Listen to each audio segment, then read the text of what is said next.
Bueno, mi nombre es John Enrique y el día de hoy vamos a hablar de unas parábolas que encontramos en Mateo 13, pero antes de ir a Mateo 13, quisiera contarles por qué quisiera hablar de estas parábolas. Ahora en una canción cantábamos 1 de Pedro 2:9, que dice, voy a leerlo para no equivocarme. 1 de Pedro, capítulo 2, versículo 9, dice: Mas vosotros sois linaje escogido, real sacerdocio, nación santa, pueblo adquirido por Dios, para que anunciéis las virtudes de aquel que os llamó de las tinieblas a su luz admirable. Creo que la mayoría de creyentes, en algún momento de su conversión, puede ser desde el mismo momento de su conversión o más adelante, entienden que parte de la responsabilidad del creyente es anunciar las virtudes de aquel que lo ha salvado.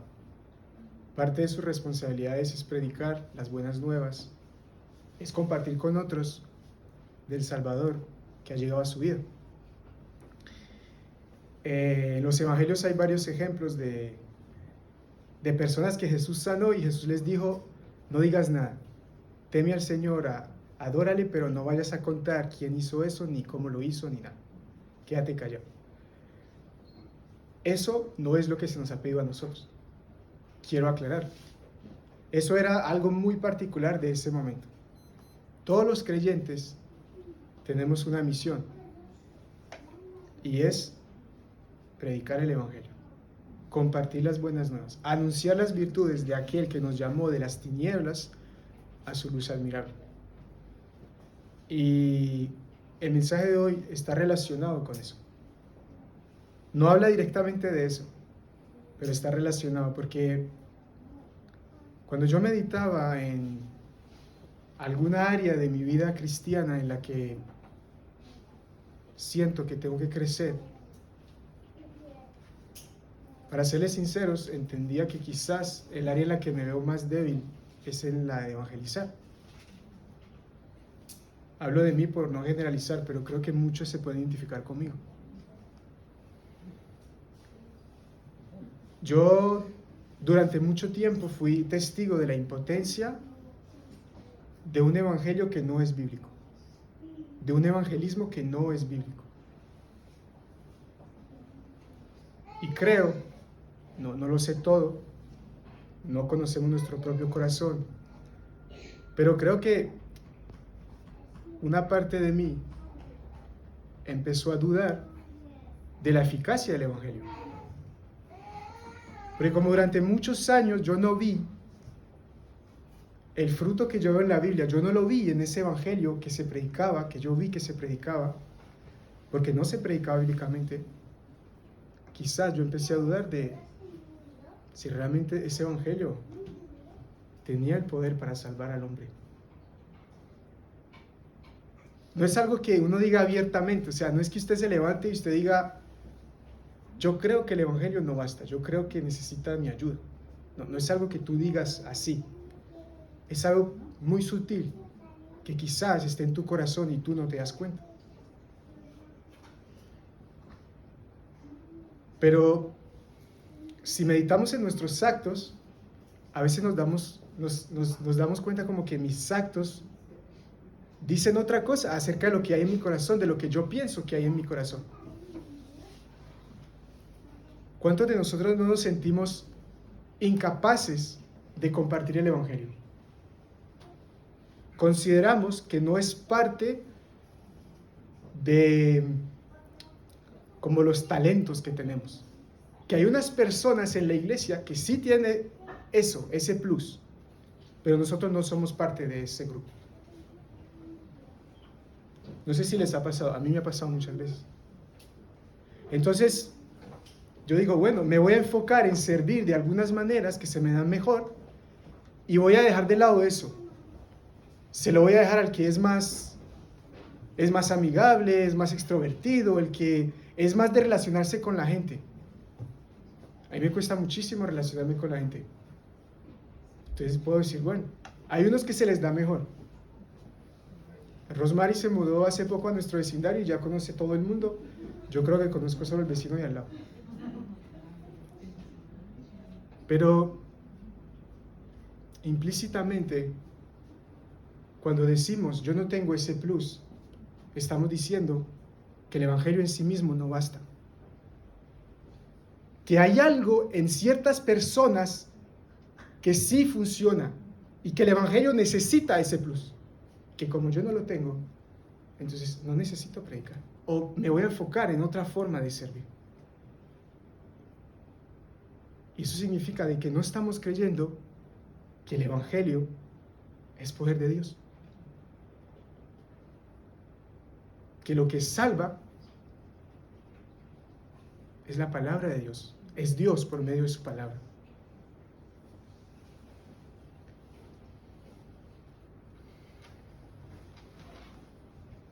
Cada vez que yo pienso en un momento de mi vida en el que me he dicho, John, tú tienes que llevar el Evangelio. Creo que cada vez que he pensado eso, lo primero que se me ha venido a la mente ha sido, ¿cómo lo voy a hacer? ¿Qué estrategia voy a usar? Y lo segundo ha sido, bueno, ¿y qué voy a compartir? ¿Qué mensaje voy a compartir? Pero debería ser al revés. Porque lo que salva no son mis estrategias. No es lo que yo le aporte al Evangelio. Es Dios por medio de su palabra. No significa que no podemos interesarnos en las estrategias. Tenemos que definir una estrategia, tenemos que pensar cómo lo vamos a hacer, si vamos no sé, a hacer algún grupo de oración en nuestro vecindario, salir a la calle a evangelizar, o abrir un canal de YouTube y empezar a compartir acerca del Evangelio, hacer una reunión en nuestro trabajo para hablar del Evangelio, no sé. Tantas formas que podemos hacerlo. Es normal interesarnos en eso y tenemos que hacerlo. Pero lo primero, debemos interesarnos en el Evangelio, en conocerlo, en profundizar en él, porque es poder de Dios, como dice Romanos capítulo 1. Así que, volviendo a Mateo, necesitamos reencontrarnos con el Evangelio, necesitamos profundizar en el Evangelio, necesitamos no solo oír que es poder de Dios, sino entenderlo, vivirlo. Y por eso quiero que hoy meditemos en Mateo capítulo 3. Fueron unas parábolas que llamaron mi atención y quiero que meditemos en ella para que no lo vamos a lograr hoy, pero es lo que tenemos que hacer todos los días. Entender que la belleza, lo que va a convertir a las personas, lo que los va a atraer a Cristo, no es mi voz, no es mi sabiduría, no es mi mirada tierna cuando yo le hablo al Señor, sino que es la voz de Dios. Es la sabiduría de Dios. Es el amor de Dios más penetrante que cualquier mirada de los hombres. Permítame hacer una oración antes de ir a nuestro pasaje para leer.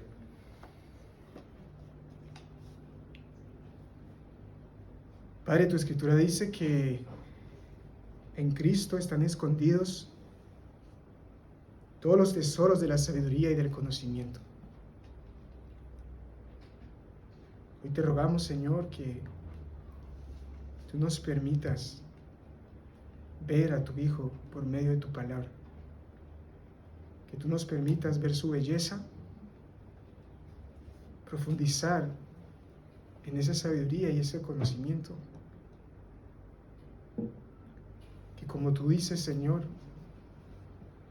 que tú conoces tus ovejas y ellas te conocen, que podamos conocerte. Que podamos conocer, Señor, más profundamente a aquel que nos ha salvado. Y que eso nos ayude, Señor, a predicar de tus virtudes. Te damos gracias, Dios, en el nombre de Jesús. Amén. Vamos a ir entonces a Mateo capítulo 13 y vamos a leer las dos parábolas. Versículos 44 al 46.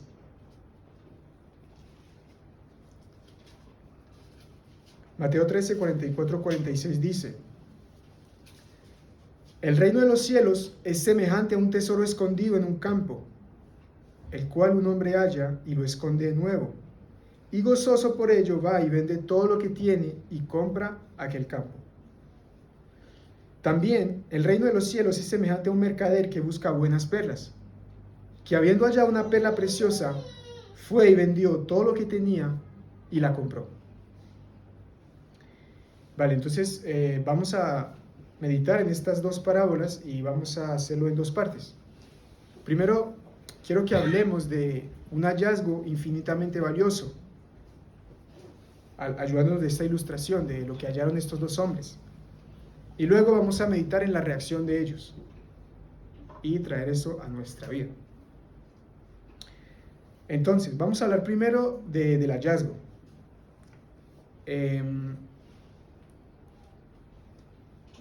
Estas dos parábolas van juntas. Es decir, las dos enfocan o ilustran la misma verdad. Por eso es importante estudiarlas juntas. Mateo 13 está lleno de parábolas. Hay otras 5 parábolas además de estas dos. Pero no las otras 5 no enfocan lo mismo que enfocan estas dos. Así que es bueno verlas juntas porque cuando vemos las similitudes entre ellas, eso nos ayuda a entender qué es lo que Jesús quería ilustrar. Porque no vamos a coger una parábola y ver en cada detalle alguna verdad teológica. No es así como funcionan las parábolas.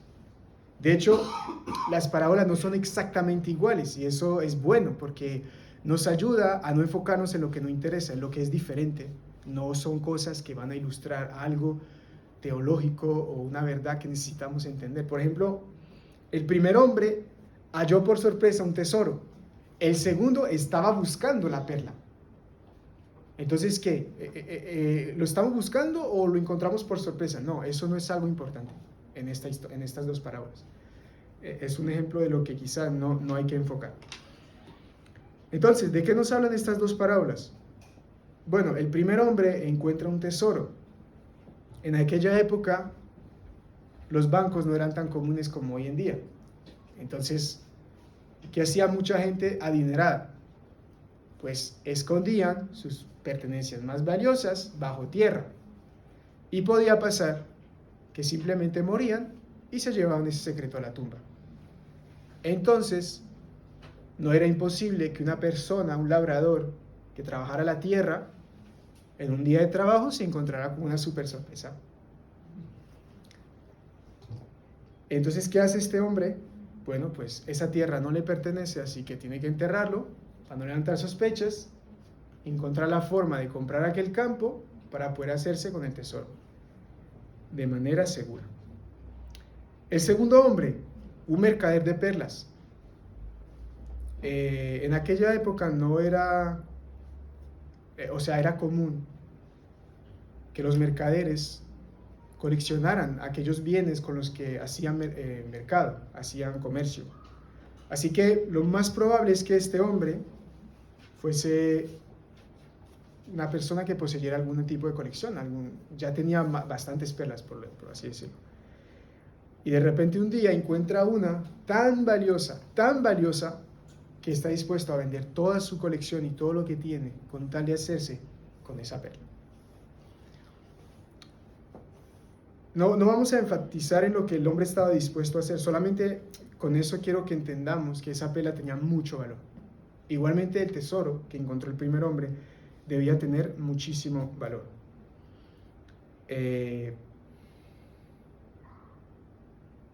Y sin más rodeos, lo que el Señor Jesús nos quiere hacer entender acerca de esta parábola es que Él es ese tesoro y Él es esa perla.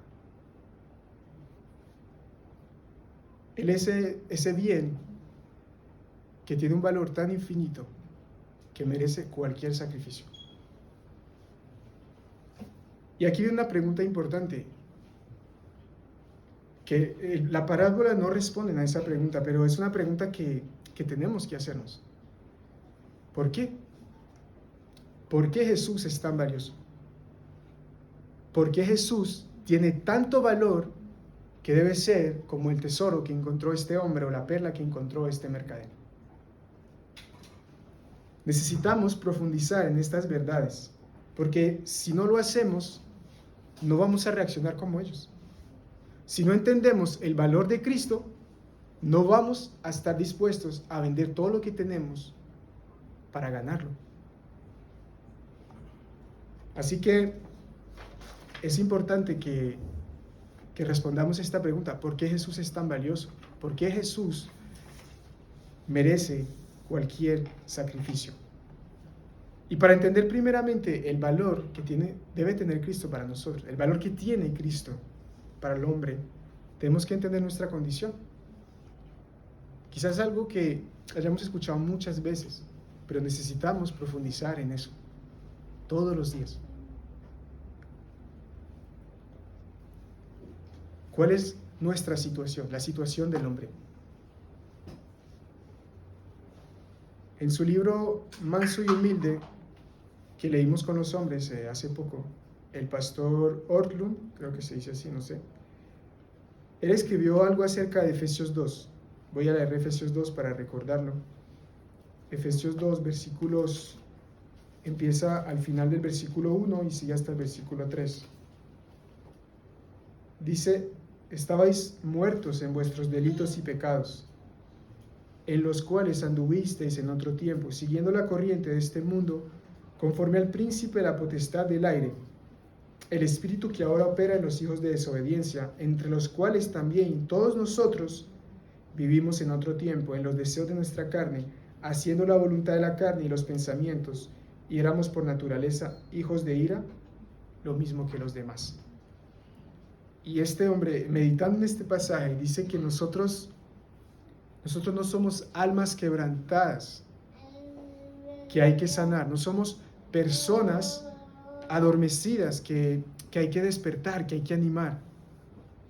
Tampoco somos personas confusas que hay que aconsejar, ni personas que se aburren que hay que inspirar, o personas perezosas que hay que motivar, o ignorantes que hay que educar. Él dice: somos muertos que hay que traer a la vida. Porque a veces el hombre piensa, cuando lo piensa, porque a veces piensa que está bien, pero a veces cuando él piensa que el hombre tiene un problema, piensa más en su pecado como si él fuera un hombre sano que a veces tropieza, que entender que es un hombre enfermo de la cabeza a los pies. O para ceñirnos más a Efesios 2, que es un hombre muerto. Y a veces tenemos la imagen de un muerto, de una persona inofensiva, que no habla, que no te va a atacar, que está simplemente acostado en un ataúd, quizás bien vestido, con una cara de paz. Pero eso es un muerto después de una serie de tratamientos, quizás para poder ser velado o ese tipo de cosas. Pero un muerto es algo en descomposición, es algo que se está pudriendo, que lo único que puede producir es contaminación. Y eso es lo que nos quiere decir la Escritura. Nosotros estábamos muertos en nuestros delitos y pecados. Es decir, que lo único que podemos producir es lo que está mal delante de Dios. Que no puede haber nada bueno delante de Dios que salga de nosotros. Eso es lo que significa que estamos muertos. Es lo que nos dice Romanos capítulo 3. No solamente nos dice que no hay ni uno bueno, no solamente nos dice que no hay quien busque a Dios, que no hay ni un justo. Habla de la maldad, de lo que sale de nuestra boca, de nuestros corazones, de lo que somos. Los creyentes antes de Cristo y el incrédulo están muertos para Dios. Somos fuentes de pecado por medio de toda clase de actos inmorales y corruptos. Y por ende nos hemos vuelto criminales ante el tribunal de Dios. Dice Romanos capítulo 6 que la paga del pecado es muerte. Este pecado, esta situación nos hace merecedores de solo una sola cosa. Y es una condena eterna. La justa ira de Dios sobre nosotros. Y eso es algo que tenemos que profundizar en eso. Tenemos que profundizar en la situación tan horrorosa en la que nos encontramos o en la que algunos se encuentran. Porque eso nos va a ayudar a ver el valor de Cristo para nosotros. Cuando no profundizamos en esa verdad, nos va a costar entender lo que Cristo es para nosotros, que vamos a hablar ahora. Obviamente no puedo hacer una lista exhaustiva, una explicación exhaustiva. Esto es algo que va a ser muy superficial. Pero lo que quiero es que meditemos en lo que es Cristo para nosotros. Así sea algo que sea un abrebocas, pero que hablemos de eso y que nos vayamos a nuestras casas conscientes de que todos los días tenemos que profundizar en esto. ¿Quién es Cristo para nosotros? Aquí noté 5 cosas que me parecieron muy importantes que nos han enseñado en el seminario William Carey, que ha sido muy útil y que quiero compartir con ustedes. La primera es que Cristo es Dios hecho hombre. Esto tiene muchas implicaciones y podemos decir muchas cosas de eso y no voy a entrar en discusiones teológicas. Simplemente lo que quiero recalcar es que por un lado Cristo, al ser Dios, tiene más valor que todos nosotros juntos. Tiene más valor que todo su sacrificio, tiene más valor que el sacrificio de toda la humanidad desde que empezó la historia hasta ahora y en el futuro. No hay algo que pueda pesar más que Cristo, porque es Dios. Y el hecho que sea hombre hace que Él pueda representarnos. Y combinando estas dos cosas, nos damos cuenta que solo hay uno que podía salvarnos. Porque no hay otro que sea Dios y a la vez que sea hombre. No hay otro que tuviera más valor que todos nosotros juntos y a la vez que pudiese representarnos. Solamente hay uno, Jesucristo.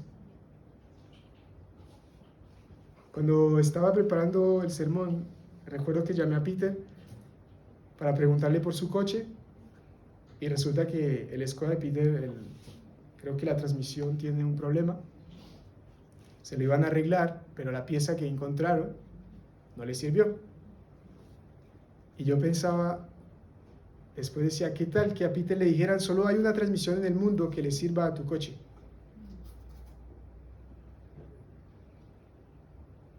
O sea, una cosa es decir, es difícil encontrar una solución para mi situación. Otra cosa es que te digan, solo hay una posibilidad.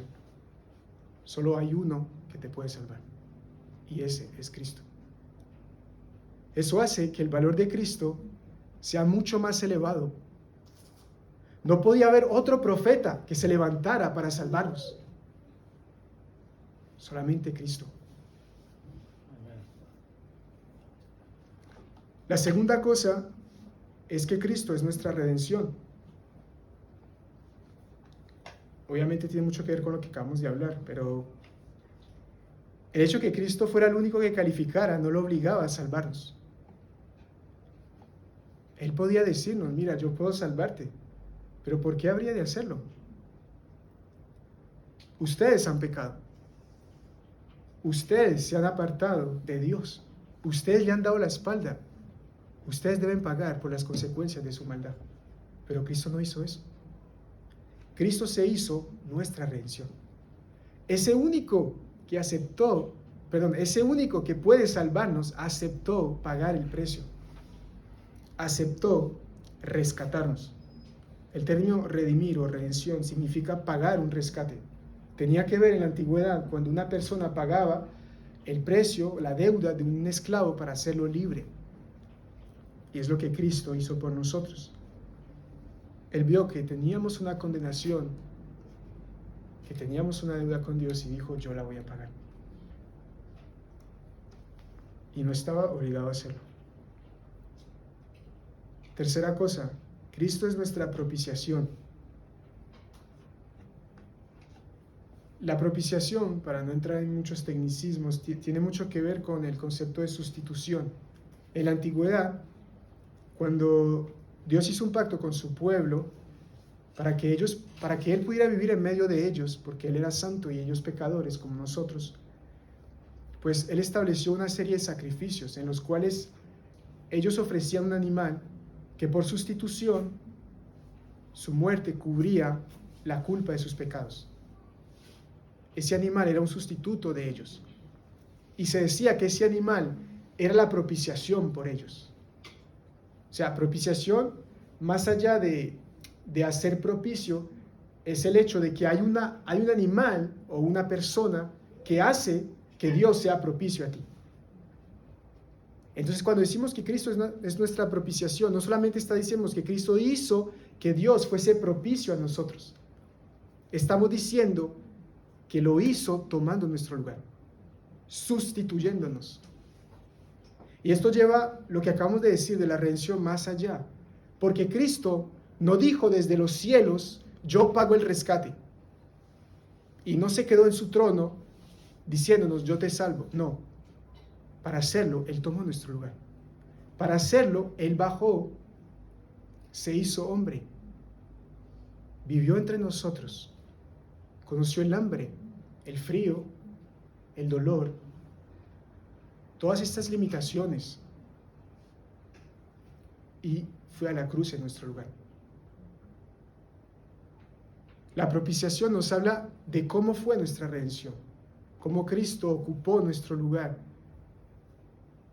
y sufrió la ira de Dios en esa cruz por nosotros.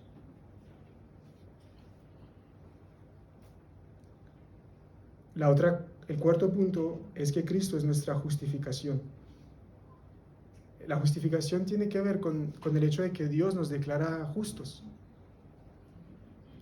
Y aquí hay algo que es muy importante que entendamos, porque podemos decir, vale, Cristo murió por nosotros, entonces quedó la deuda saldada y por tanto somos justos. Pero realmente el hecho de que Cristo pagara la deuda por nosotros no nos hacía justos. O sea, el hecho que de pronto alguien pague tus deudas no te hace rico, simplemente te pone en una posición neutral en la que ya no les debes nada a nadie.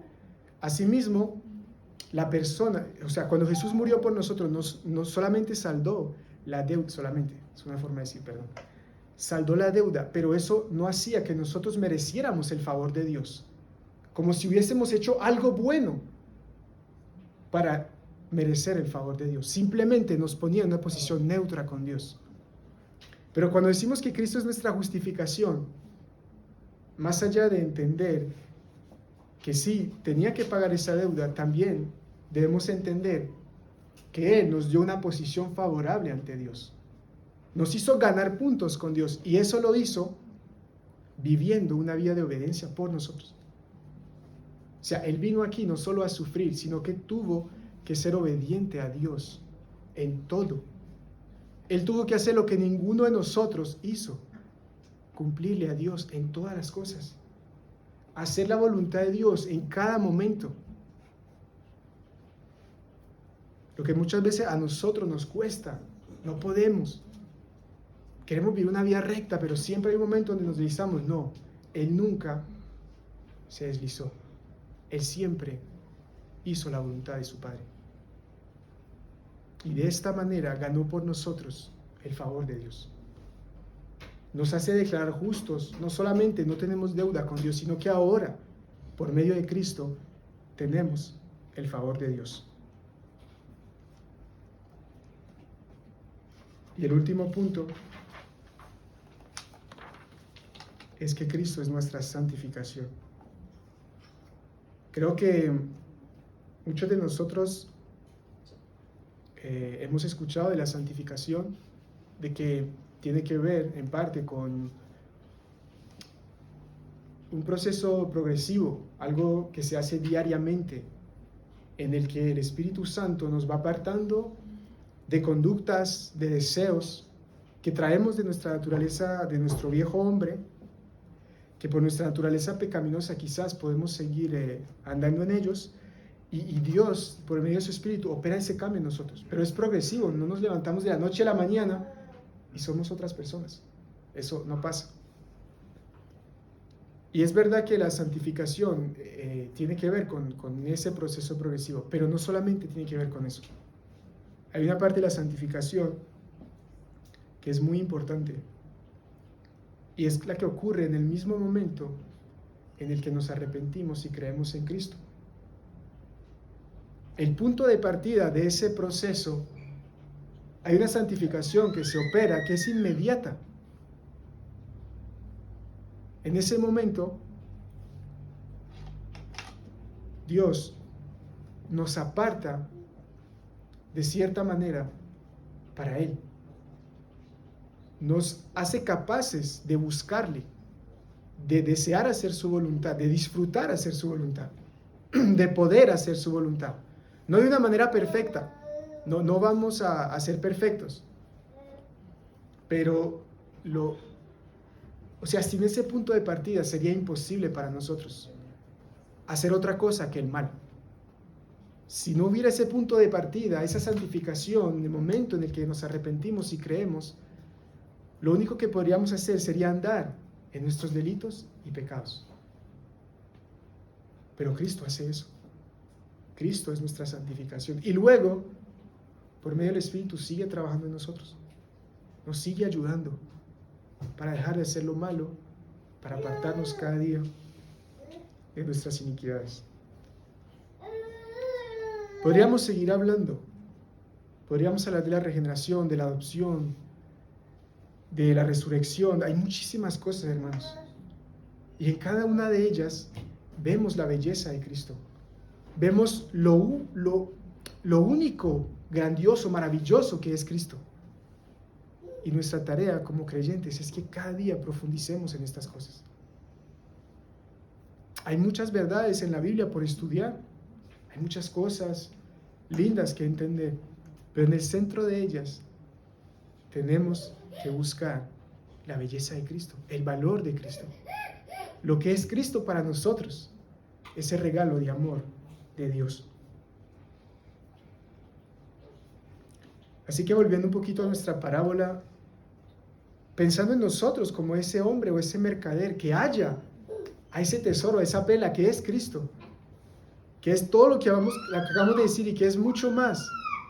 ¿Qué mejor noticia puede haber para un hombre o una mujer hallar a Cristo o ser hallado más bien por Cristo? No hay noticia más grandiosa que esa.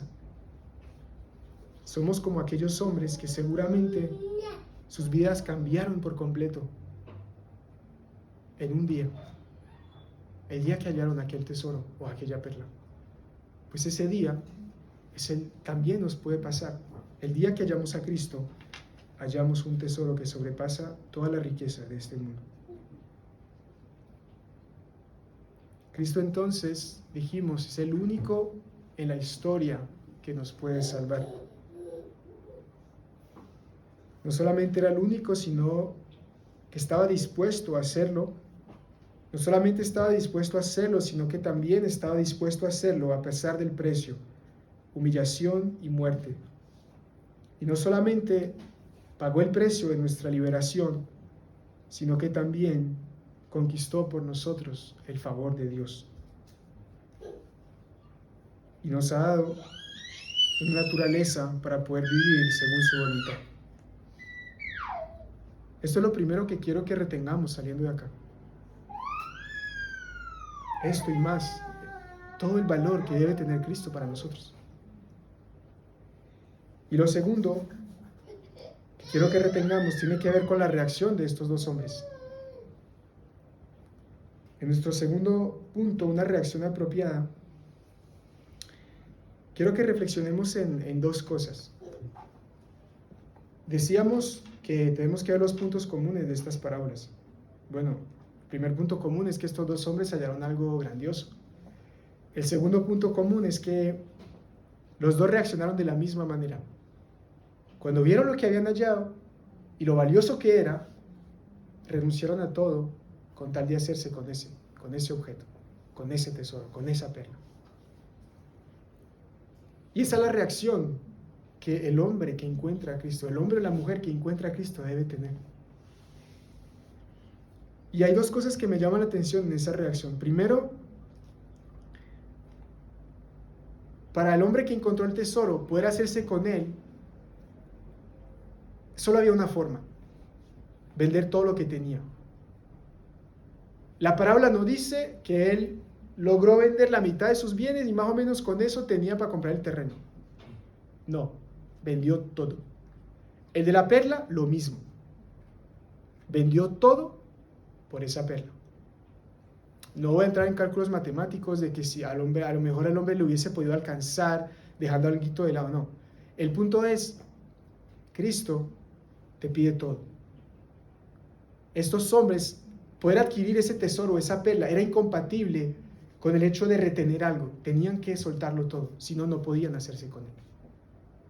Y eso también pasa con Cristo. Y lo segundo es que es consecuencia de lo primero, es que esa reacción habla de si la persona entendió lo que tenía entre manos. La reacción de ambos hombres nos dice que ellos entendieron el valor de lo que habían encontrado.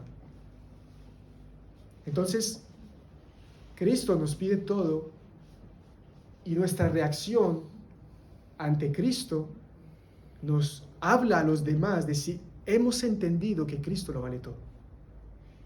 Estas son las dos cosas que llamaron mi atención. Entonces, meditando en lo primero, que Cristo lo vale todo, hay muchos pasajes, podríamos ir a muchos versículos de la Biblia que nos dicen que recibir a Cristo, que aceptar a Cristo, que creer en Cristo debe ser una elección, o es Él o es nuestra vida. Pero no puede haber Él y retener algo, no. Todos los pasajes que encontramos acerca de eso son claros. O es Él o es nuestra vida. Porque Cristo no quiere ser parte de nuestra vida. Cristo quiere ser nuestra vida. Y Él nos pide eso. Una renuncia total, si queremos ganarlo.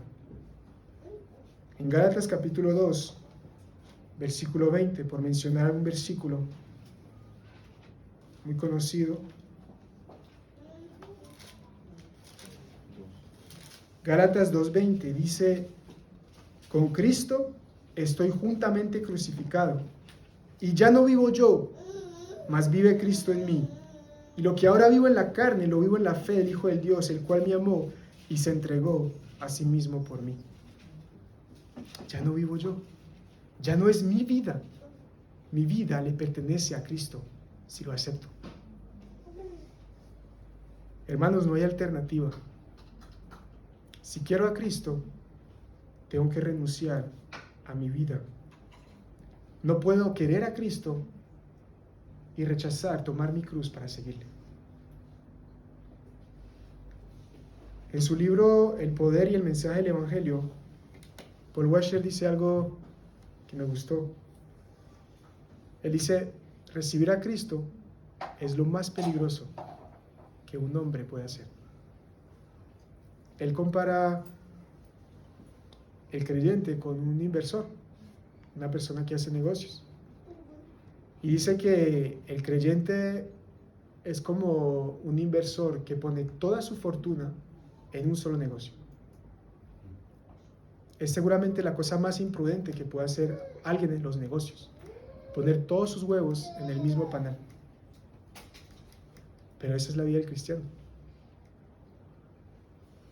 Eso es lo que nosotros tenemos que ser para el mundo.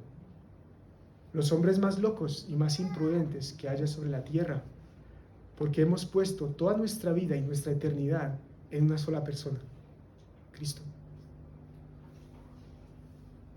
No es en nuestras obras, no es en algún tipo de esperanza, no, solo en uno, Cristo.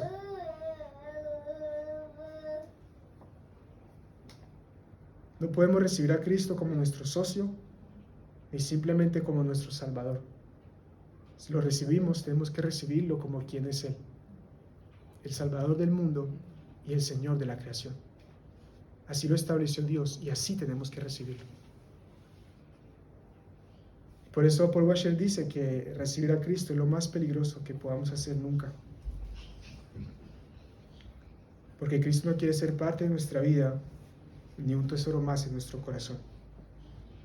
Él quiere ser nuestra vida y Él quiere ser todo en nuestro corazón. Y ahora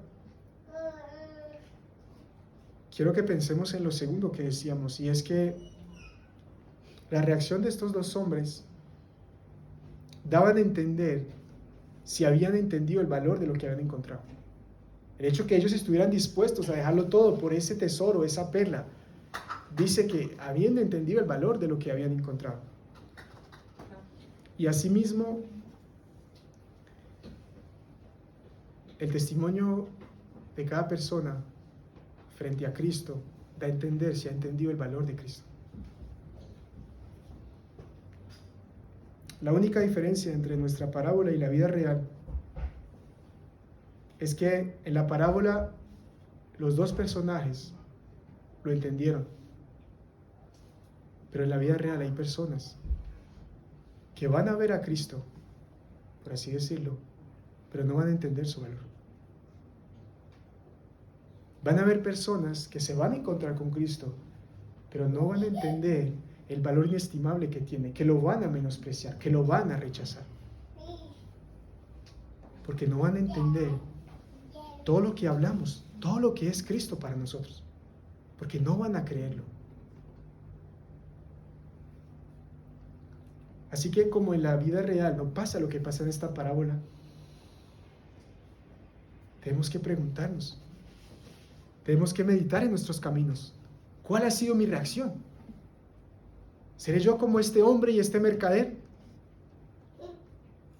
¿O será que no he conocido a Cristo? Que no he entendido el valor de Cristo.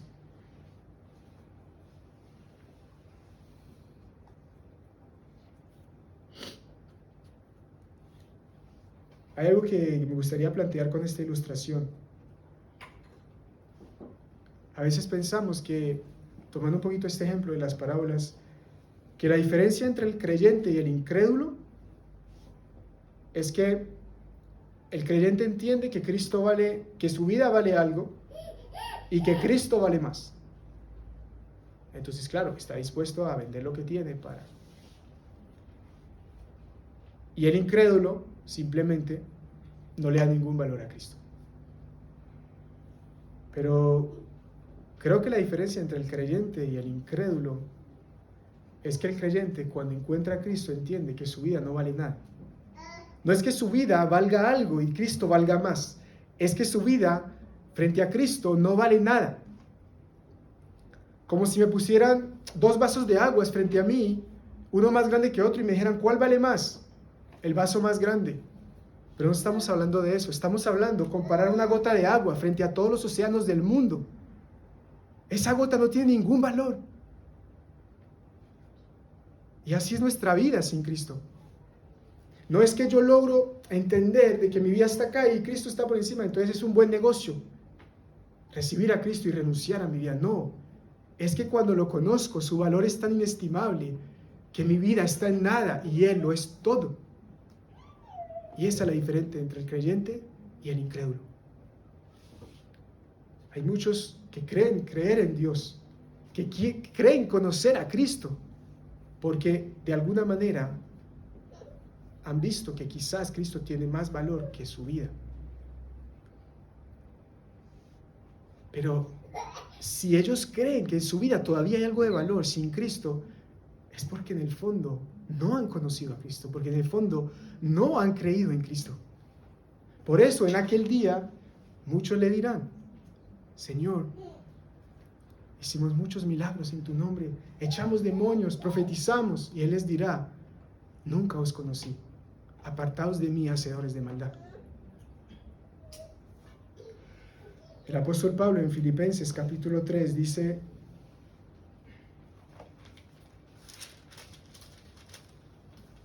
del 7 al 8.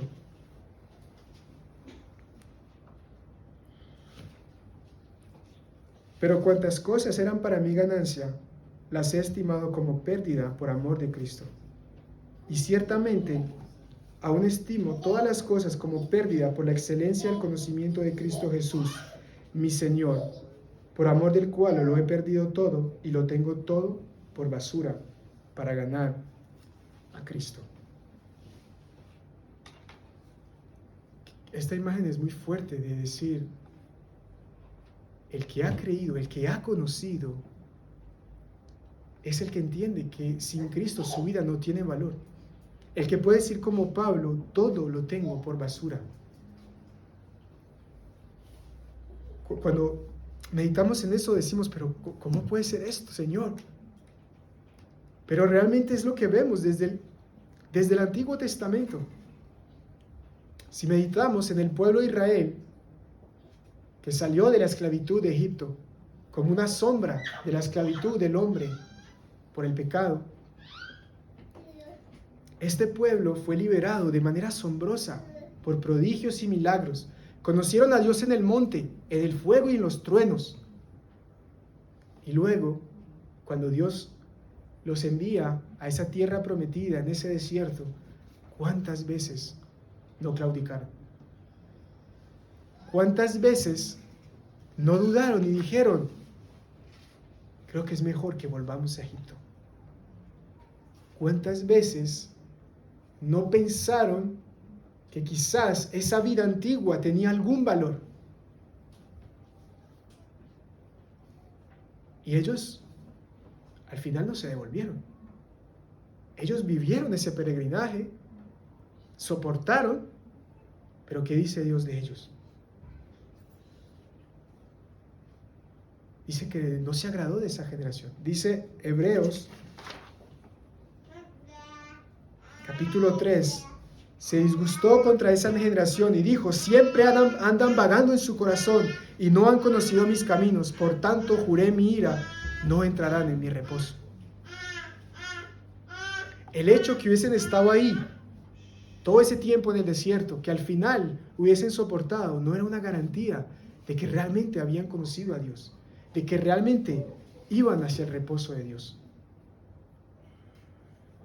El hecho que quizá estemos ahí en esa duda de si mi vida o Cristo, pero que al final vayamos a la iglesia y hagamos todo lo que tenemos que hacer, no necesariamente significa que hemos conocido a Cristo. Al contrario, significa que no le conocemos.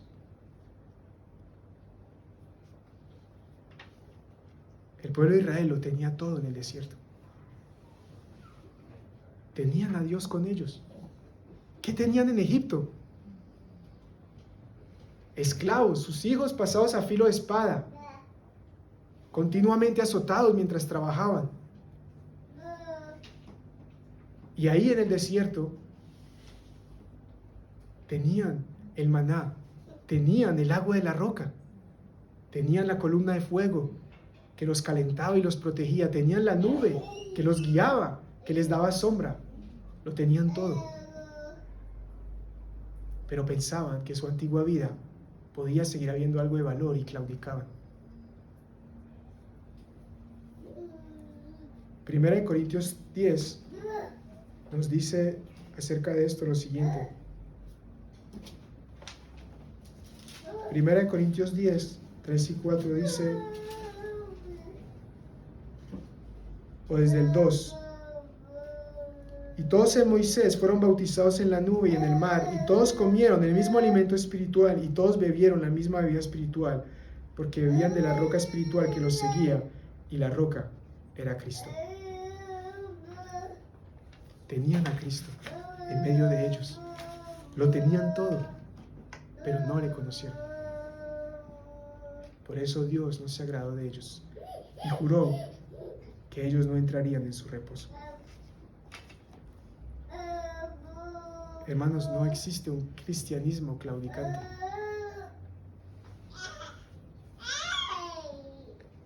El hecho de que no seamos como los que dicen que Cristo no tiene ningún valor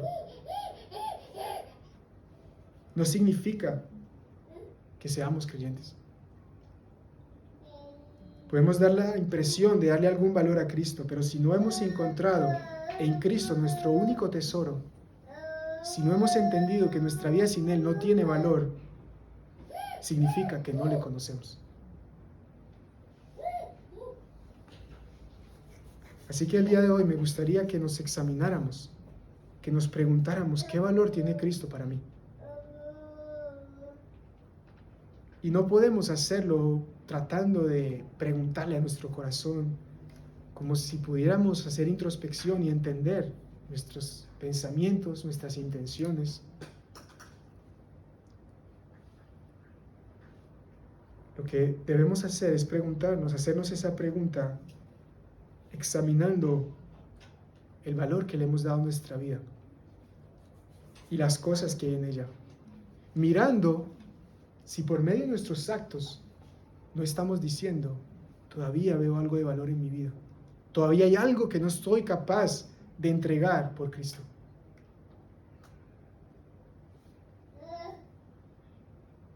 Si hemos entendido que nuestra vida sin Cristo no tiene valor, tenemos que perseverar.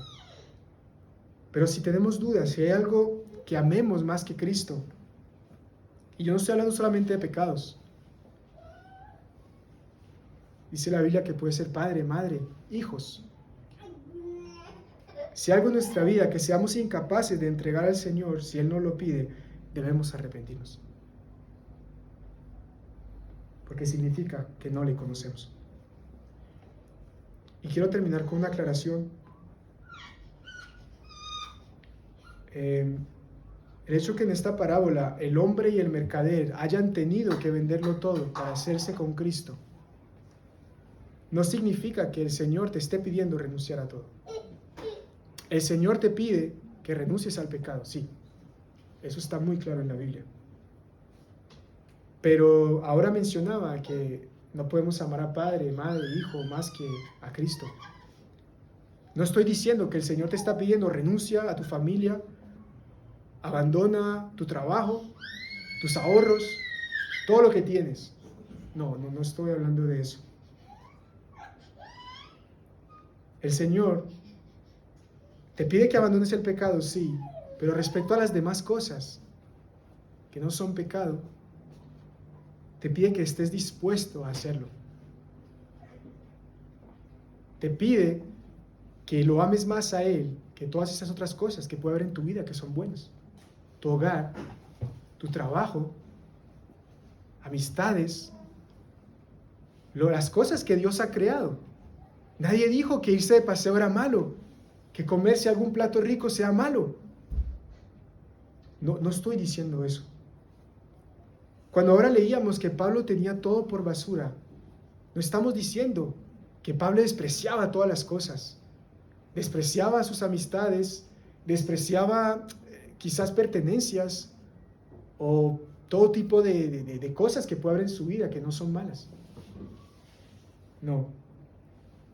Cuando Pablo dice, todo lo tengo por basura, significa que está dispuesto a desechar cualquier cosa con tal de ganar a Cristo. Que no hay nada en su vida que si el Señor le pide que deje a un lado, Él no lo haga por Cristo. Estamos hablando de una disposición. Esto significa que no vamos a despreciar nuestros hogares. Disfrutemos de nuestros hogares, disfrutemos de nuestras familias, disfrutemos de nuestros trabajos. Podemos hacer ahorros, podemos irnos de vacaciones, podemos salir a comer a un restaurante, podemos disfrutar esas cosas. Pero el fundamento de nuestra felicidad no es mi hogar, es Cristo. El fundamento de mi paz no es mi trabajo y mis ahorros, es Cristo. El fundamento de mi deleite y mi descanso no son las vacaciones que cada año voy a la playa, ni los restaurantes que puedo ir cada semana, no, es Cristo. De tal forma que si el día de mañana Cristo me pide que le entregue a mi hija, yo pueda decirle, sí, Señor, como dijo Abraham, heme aquí. Que si el Señor me muestra que tengo que renunciar a mi trabajo por amor a Él, yo diga, sí, Señor, sin claudicar. Que si el Señor me muestra de que yo este año, en vez de irme a vacaciones, debería invertir ese dinero en otra cosa que tenga que ver con su propósito, yo debo decir, sí, Señor, con gozo lo haré. Eso es lo que significa tenerlo todo por basura. Así que, resumiendo, quiero que nos vayamos a casa meditando en dos cosas. Primero, en lo bienaventurado que somos al ser hallados por Cristo, como aquellos hombres que encontraron ese tesoro, esa perla. Y con deseos cada día de profundizar más en esa bienaventuranza, en el valor de Cristo y lo afortunado que es el hombre que halla a Cristo. Y en segundo lugar, que nos vayamos pensando en el precio que hay que pagar por Cristo, que es estar dispuesto a dejarlo todo.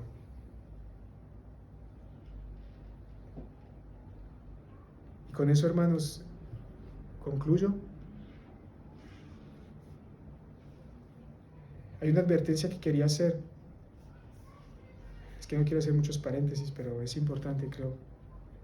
Si alguien está en este lugar, entiende por lo que acabo de decir, esta última exhortación de examinarse y arrepentirse, si alguien entiende esto como un llamado a cambiar de forma externa,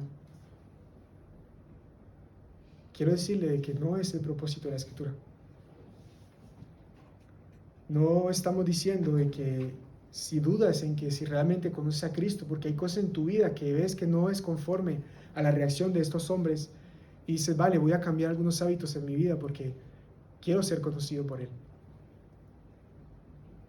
No es la forma como la Biblia nos dice que debemos hacerlo. El propósito de la Escritura es llevarnos a Cristo. Entender que solo Él puede producir un cambio interno que va a dar ese fruto externo. Así que el propósito de este examen que debemos hacernos es que corramos a Cristo. Que si tememos por nuestra alma, corramos a Él. Él es el único que puede darnos un nuevo corazón para poder conocerle y seguirle. Y a todos los demás, quiero que perseveremos en buscar al Señor, perseveremos en conocer su valor, en entender su evangelio, su gloria en el evangelio, y que a raíz de eso podamos vivir para Él con más pasión y predicar de su verdad con más pasión. Amén. Vamos a orar. Padre, en esta noche te rogamos que por tu misericordia tú abras los ojos de nuestro entendimiento. Que tú, Señor, por tu palabra penetres hasta lo más profundo de nuestro ser. Allí donde se esconden, Señor, pensamientos e intenciones que nosotros mismos ignoramos. Y haz, Señor, que resplandezca la luz de tu evangelio. Haz que resplandezca en nuestros corazones la gloria de Cristo, que como dice tu palabra es la imagen tuya. Ayúdanos, Señor, a conocerle. Solamente tú nos los puedes revelar. Ayúdanos cada día a perseverar, a profundizar en conocerle cada vez más. Y concédenos, Señor, como iglesia, que con más denuedo, con más pasión podamos hablar de esa verdad. Podamos compartir las virtudes de aquel que nos llamó de las tinieblas a tu luz admirable. Te entregamos, Señor, nuestra iglesia, nuestras vidas, sabiendo, Señor, que no hay nadie, Señor, que nos pueda revelar tu persona, tu amor, tu valor, sino tú mismo. Bendito sea tu nombre, Padre, en el nombre de Jesús. Amén.